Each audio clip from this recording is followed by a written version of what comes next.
হয় আজি আমাৰ ধুবুৰী জিলাৰ আজি চালপোচা হাৰকাটা গাঁৱত ভয়ংকৰ পথ দুৰ্ঘটনা হৈছে। ই ৰিক্সা আৰু বাইকৰ মাজত ভয়ংকৰ মুখামুখি সংঘৰ্ষ হৈছে। এই পথত যাত্ৰা আছিল আজি 4জন গুৰুতৰভাৱে আহত হৈছে আৰু বাইক আৰোহীজনে পলায়ন কৰিছে। হাৰকাটা মুছলিমপাৰাত থাকি ক'তবা গৈছে আমি এতিয়ালৈকে নাজানো। এই এক্সিডেণ্ট হোৱাৰ ভয়তে তেওঁ পলায়ন কৰিছে। হয় আজি আমাৰ ধুবুৰী জিলাৰ আজি চালপোচা হাৰকাটা গাঁৱত ভয়ংকৰ পথ দুৰ্ঘটনা হৈছে। ই ৰিক্সা আৰু বাইকৰ মাজত ভয়ংকৰ মুখামুখি সংঘৰ্ষ হৈছে।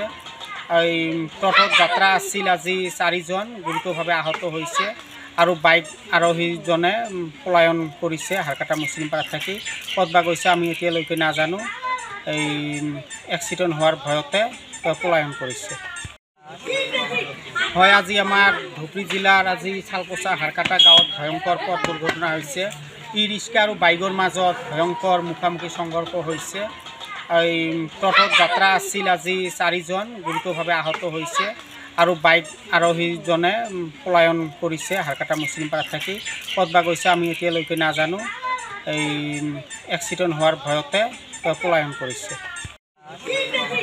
হয় আজি আমাৰ ধুবুৰী জিলাৰ আজি চালপোচা হাৰকাটা গাঁৱত ভয়ংকৰ পথ দুৰ্ঘটনা হৈছে। ই ৰিক্সা আৰু বাইকৰ মাজত ভয়ংকৰ মুখামুখি সংঘৰ্ষ হৈছে। এই পথত যাত্ৰা আছিল আজি 4জন গুৰুতৰভাৱে আহত হৈছে আৰু বাইক আৰোহীজনে পলায়ন কৰিছে। হাৰকাটা মুছলিমপাৰাত থাকি ক'তবা গৈছে আমি এতিয়ালৈকে নাজানো। এই এক্সিডেণ্ট হোৱাৰ ভয়তে তেওঁ পলায়ন কৰিছে। হয় আজি আমাৰ ধুবুৰী জিলাৰ আজি চালপোচা হাৰকাটা গাঁৱত ভয়ংকৰ পথ দুৰ্ঘটনা হৈছে। ই ৰিক্সা আৰু বাইকৰ মাজত ভয়ংকৰ মুখামুখি সংঘৰ্ষ হৈছে।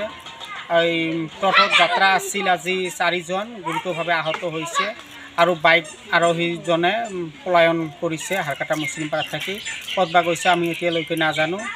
এই এক্সিডেণ্ট হোৱাৰ ভয়তে তেওঁ পলায়ন কৰিছে। হয় আজি আমাৰ ধুবুৰী জিলাৰ আজি চালপোচা হাৰকাটা গাঁৱত ভয়ংকৰ পথ দুৰ্ঘটনা হৈছে। ই ৰিক্সা আৰু বাইকৰ মাজত ভয়ংকৰ মুখামুখি সংঘৰ্ষ হৈছে। এই পথত যাত্ৰা আছিল আজি 4জন গুৰুতৰভাৱে আহত হৈছে আৰু বাইক আৰোহীজনে পলায়ন কৰিছে। হাৰকাটা মুছলিমপাৰাত থাকি ক'তবা গৈছে আমি এতিয়ালৈকে নাজানো। এই এক্সিডেণ্ট হোৱাৰ ভয়তে তেওঁ পলায়ন কৰিছে। যিকোনো খবৰৰ বাবে যোগাযোগ কৰক 7099017330 লগতে 7099017110 নম্বৰত।